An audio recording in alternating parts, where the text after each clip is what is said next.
شيئان لو بكت الدماء عليهما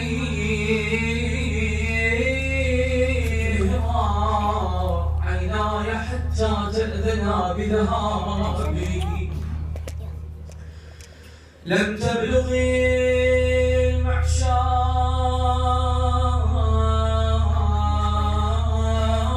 من حقيهما، فقد الشباب وغربة الأحباب،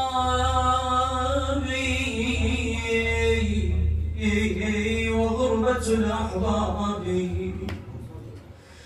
أمير المؤمنين عليه السلام حينما رادت الزهراء أن ترحل عن هذه الدنيا أوصت أمير المؤمنين بوصايا، قالت له: يا علي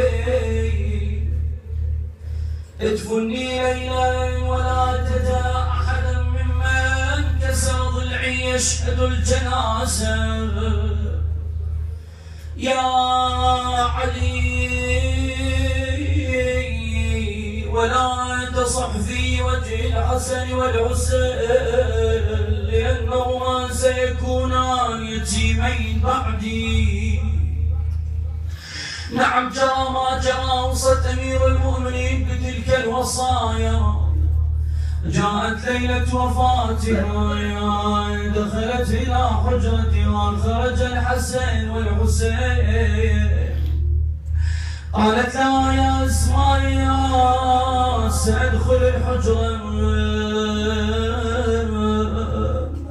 أقرأ القرآن أصلي، فإن هدأني فإني راحلة عن هذه الدنيا.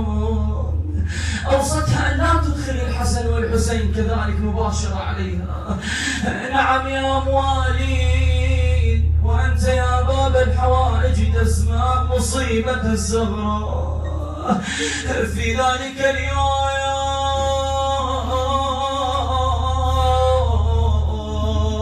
كانت الزهراء تقرأ لحظات تقول: اسمع هداني لفاطمة، فتحت الباب عليها وجدتها نائمة، لكن أي نوم، إنه نوم طويل. دخل الحسن دخل الحسين، طرق الباب، دخلا إلى البيت، جلبت لهما الطعام. قالت: سيداي كلا. قال لها: متى عهدتينا نأكل وأمنا الزهراء ليست معنا؟ ألحى عليها بالسؤال ما أجابت. دخلا إلى حجرة فاطمة. الحسن جلس عند رأس أمه فاطمة، والحسين جلس عند قدميها. يا علي نادى الحسن: أماه بالله عليك كلميني. ما سمع الجواب. نادى الحسين: بالله عليك كلميني، قطعت الياق قلبي. ما سمع الجواب. نادى بصوت عال الحسن: أخي حسين، وليست ماتت أمنا فاطمة. نعم علم أمير المؤمنين عليه السلام، أقبل إلى الدار، جرى ما جرى عليه، غسل الزهراء، كفنها بقلبه، بآلامه، بأحزانه، ذهب بها إلى قبرها. كانت من ضمن وصايا الزهراء يتعاهد قبرها كل ليلة لقراءة القرآن.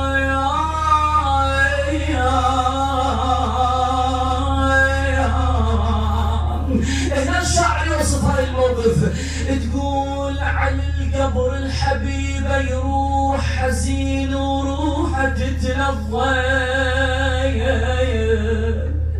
ساعة يقرأ بالقرآن ومن صدق غفر لحظة.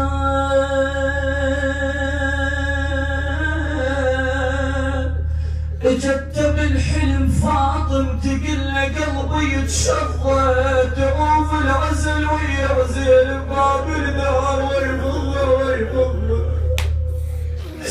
تقول زينب قعدت بالليل راحت تقول شافت البيت خالي ابوها ما موجود الحسن نايم الحسين نايم حست بغربة رادت حنان امها تقلها انت مسافرة ويا ولد الفيل يا ولد الفيل يا يوه يما انت مسافرة ويا ولد الفيل ولنت غايبة وهسه تردين يما كسرت خاطر يا ابو حسين يا الوزير يا الحبيبه يا عيوه راحت زينب عليه السلام الفراش الزهراء لثياب الزهراء تشمي تقلها يا ضوى العين يا ضوى العين لا اريد ذكرك يا ضوى يما عايم على المكان البيت قاعدين البيت قاعدين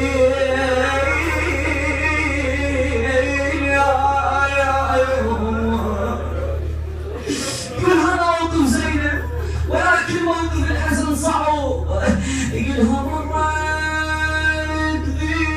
ذكرتك والدين يا ظلمة صار هاي ما قلت ليش يا يوم مرت ذكرتك والدنيا ظلمة وصار هاي ما قلت لك يا يوم كلمة يما راحت هاي جروح صاحت صار واي واجد الجيوب بعد ابو محمد سولفنا عن امك يقلها ترضين الحسين من اليتامى وبوجه اليتم تارك علامة تارك علامة حنيت ارد اشوفك يما حنيت بس صار مصابك مالي البيت من دنيا انت ما بيها انا مليت انا مليت انا مليت يقلها اطفال اطفال انظر علي يأشرون هذا الوقت هم اسمع يقولون اسمع يقولون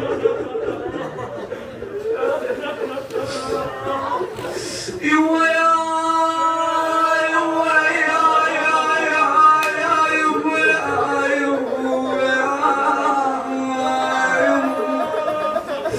طبقت عينك وظل جرح مفتوح ويخملة انفاسك فزت جروح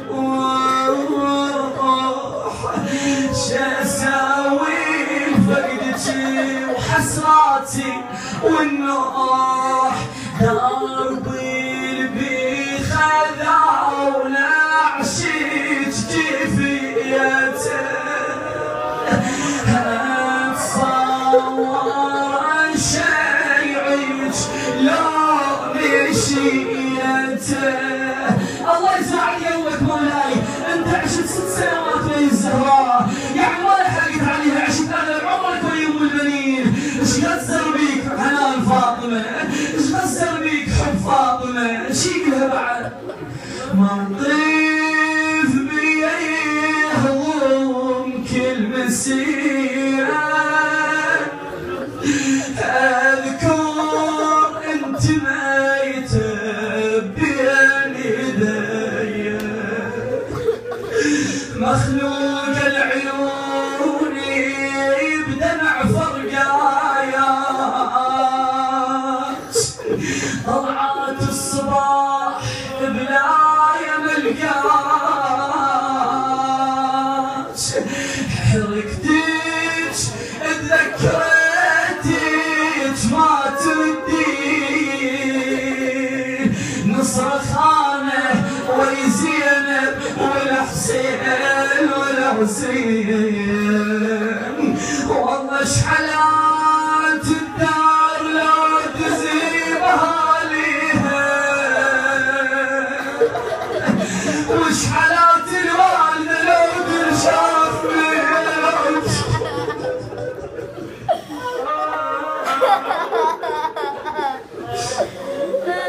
على وقتها الكبار الام قعدت البيت هي الضحك شحلات الدار لو تزهيب اهاليها وشحلات الوالده لو تنشاف بيها شفنا البيت وعشا وذكرنات يا يمه والله وذكرنا السوالف كانت ويايا عزيزه ويصعب على الروح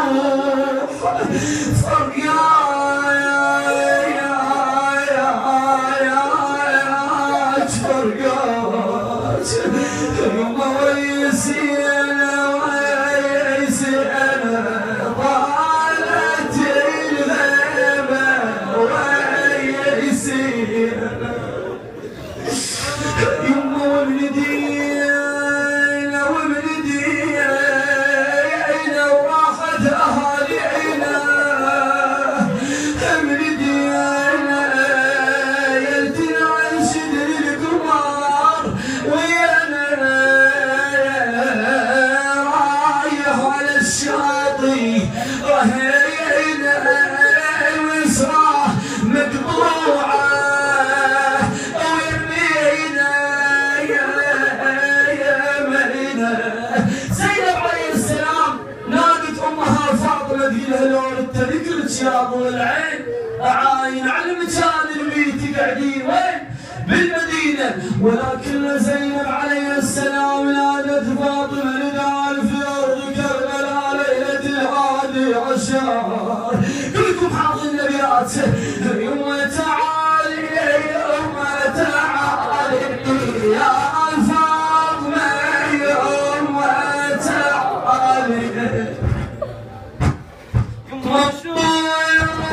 في كربلاء السود بحالي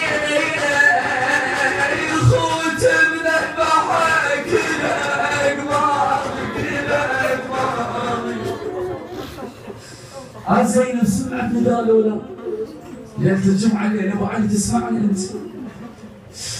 قلنا يا فاطمه يوم تعالي لي سريع ولا يعوقك عن لي تراب البطيء يقول نداء وبحرق القلب زينب طلعت تدور على ابو علي وتريد الزهراء عليه السلام يمها تقوم دورت